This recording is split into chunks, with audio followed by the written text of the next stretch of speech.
Dan saudara, informasi akan kami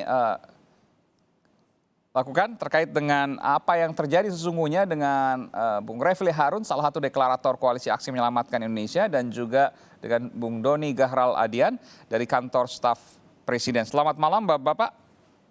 Selamat malam. Iya. Assalamualaikum warahmatullahi wabarakatuh. Waalaikumsalam warahmatullahi wabarakatuh. Saya ingin ke Bung Refli dulu. Bung Refli sudah sempat menerima kabar atau mungkin menghubungi, ada tadi Pak Gatot, Pak Din yang sempat kemudian ke kantor polisi, ke Barreskrim Polri, namun tidak bisa bertemu dengan Kapolri. Mungkin sudah ada kabar dengan kawan-kawan dari kami yang ada di kantor polisi di Barreskrim sekarang?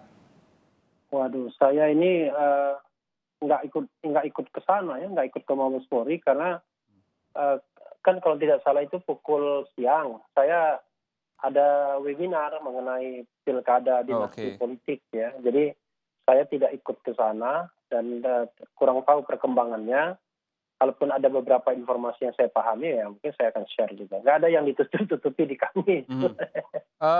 Mungkin ada WhatsApp grup, percakapan grup. Apa yang kemudian menjadi percakapan terkait ini? Karena ini bukan hal yang main-main karena 8 orang ditetapkan tersangka. Bahkan tambah 1 informasi menjadi 9.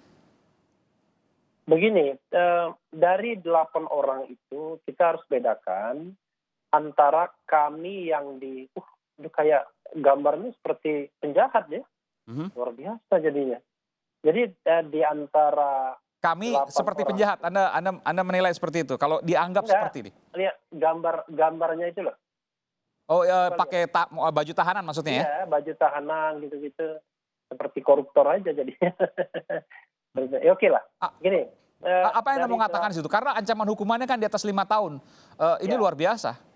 Makanya, jadi saya khawatir kan banyak sekali korban-korban dari demokrasi kita ini ya, yang regresif. Menurut Freedom House kan sejak 2016 kita kan tidak lagi free ya, tapi partly free, negara separuh bebas. Begini, yang ingin saya katakan dari 8 orang tersebut ya, sebenarnya gini, organisasi kami itu kan organisasi yang cair, yang sifatnya tidak hierarkis, tidak struktural. Jadi organisasi yang namanya networking jaringan. Jadi kaitan langsung misalnya antara yang di Medan, Sumatera Utara dengan yang di Jakarta itu nggak ada. Masing-masing kan individual saja. Kalau dilihat misalnya Sahganda Nainggolan, apa yang dipermasalahkan? Yang dipermasalahkan kan Twitter dia, nge-tweetnya dia. Jumhur Hidayat, saya kurang tahu apa yang dipermasalahkan. Anton Permana yang dipermasalahkan tulisan dia di Facebook, begitu. Maksud saya, ranahnya itu adalah masih ranah dalam kebebasan berpendapat, begitu. Kalau kita lihat misalnya tulisan-tulisan yang jauh lebih serem misalnya, banyak sekali yang beredar di media sosial itu kan, yang maki-maki. Saya aja pernah membacakan misalnya di YouTube saya, orang yang mengatakan saya anjing misalnya, goblok, ya kan, orang pecatan dan lain sebagainya. Tidak perlu disampaikan. Iya. Karena kita menggunakan frekuensi publik. Silakan, maksud saya yang ingin saya katakan adalah memang itulah resikonya kalau kita bicara mengenai media sosial. Media sosial itu penuh dengan segala pendapat, segala kemarahan, segala emosi kadang-kadang, dan dalam hal law enforcement-nya, penegakan hukumnya, kita harus adil, kita harus benar-benar melihat ini dalam rangka penegakan hukum, bukan dalam rangka misalnya ya, ini mohon maaf, dalam rangka misalnya mencari misalnya kambing hitam, agar persepsi publik itu berubah. Padahal kita tahu dasar awalnya kan adalah penolakan terhadap Undang-Undang Cipta Kerja. Ya. Nah, penolakan itu disuarakan oleh buruh dan memang mereka menyerukan mogok nasional selama tanggal berapa? 6, 7, 8 kemarin. Lalu didukung juga oleh mahasiswa, kan begitu. Nah, lalu kemudian dalam setiap aksi unjuk rasa selalu saja ada sampah kerusuhannya. Nah, kerusuhan tersebut kalau kita pakai teori konspiratif kan bisa saja dilakukan oleh pihak yang saling bertentangan kepentingannya, mungkin saja. Iya, permasalahan begini Bung Refli, saya katakan tadi bahwa Anda tadi mengatakan bahwa mereka kan satu di Twitter misalnya, satu di Facebook, artinya di laman-laman milik mereka dalam tanda kutip bahwa itu akun mereka. Pertanyaannya kan ini bicara bahwa iya betul itu punya mereka, tapi kemudian setelah disampaikan ke ruang publik tentu menjadi konsumsi publik. Dan ketika kemudian isinya dalam menghasut, maka itu kemudian bisa menjadi permasalahan di kemudian hari.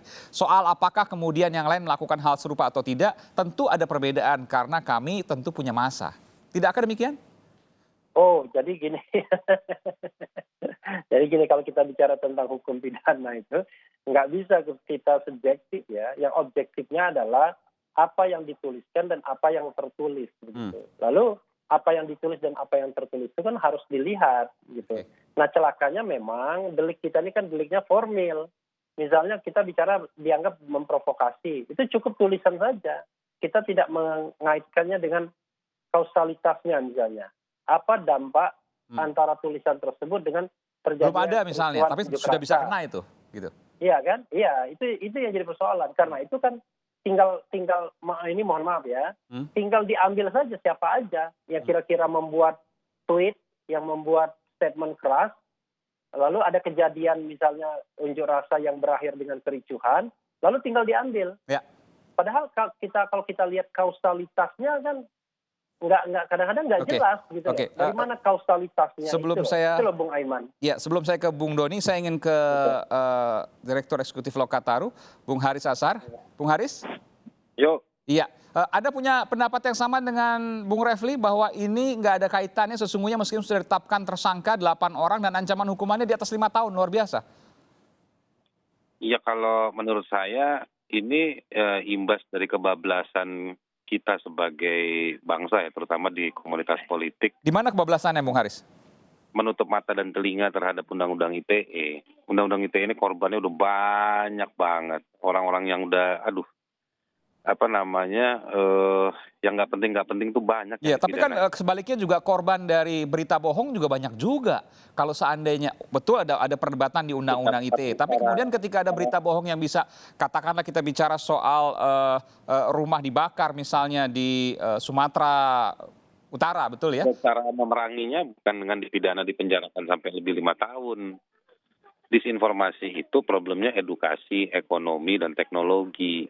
Itu butuh exercise, butuh diuji, dan diuji itu dalam bidang hukum butuh penafsiran, butuh ditafsirkan. Ya. Kalau dalam konteks ini Bung Haris, kan dikatakan polisi sudah menyampaikan bahwa karena berita bohong berupa penghasutan maka terjadi ricuh demo anarkistis. Ya. Dan berita bohong itu dilakukan oleh, menurut polisi diduga dilakukan oleh para tersangka ini, 8 orang dari Koalisi Aksi Menyelamatkan Indonesia.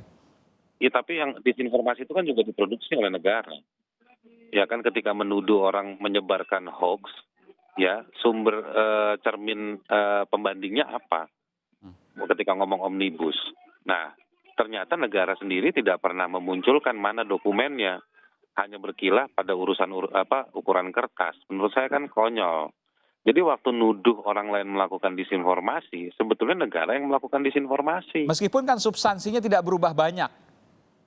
Yang kemudian dilakukan oleh hoax itu kan beda jauh. Saya ingin tanya ke Bung Doni. Bung Doni, betulkah demikian?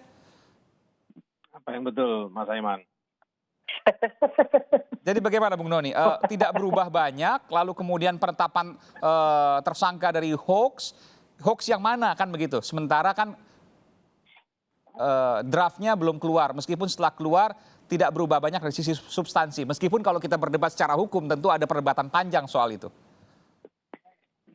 Baik, yang pertama mesti saya sampaikan bahwa ya, penangkapan, penahanan, ya, tokoh-tokoh yang kebetulan tergabung dalam organisasi yang disebut kami itu, ya, itu bukan sebuah tindakan politis, begitu. Itu penegakan hukum biasa. Yang kebetulan karena mungkin tergabung di organisasi yang berseberangan lalu dipolitisir. Itu penegakan hukum biasa, artinya pemerintah ya tidak pernah kemudian menggunakan kekuasaan untuk membungkam kelompok-kelompok yang berseberangan. Ya, kita tahu bahwa ratusan demonstrasi terjadi ya selama kurun 2019 ya. Sekarang juga banyak sekali demonstrasi, toh juga tidak ada masalah apa-apa begitu ya. Di media sosial seperti kata Bang Refli juga banyak sekali berbagai gugatan, kritikan terhadap pemerintah juga tidak ada apa-apa. Tapi tadi disebutkan oleh Bung Refli misalnya kalau mau lihat yang lebih parah banyak, tapi kenapa kemudian kami yang dicokol? Ya, itu ditanyakan kepada polisian tentu saja. Pasti mereka ya tidak sembarangan ya, sudah memiliki bukti-bukti yang cukup untuk melakukan proses hukum tersebut begitu. Tapi ya pemerintah hanya bisa mengatakan bahwa ya sikap kritis terhadap pemerintah ya tidak seperti yang masa lalu ya kemudian akan ditahan atau ditahan secara semena-mena begitu. Kita tidak mengenal lagi namanya tahanan politik. Ya. Semuanya ya mengikuti due process of law. Oke. Bung Refli? Ya, itu yang paling penting. Ada komentar terkait ini? Ya, saya kan memahami posisi Doni kan tidak mungkin mengatakan lain ya kan sekarang ini. Kalau dia masih jadi akademisi di UI akan berbeda ngomongnya kan pasti kan. Tapi karena dia juru bicara istana ya mau nggak mau ngomong begitu. Tapi begini, marilah kita lihat begini.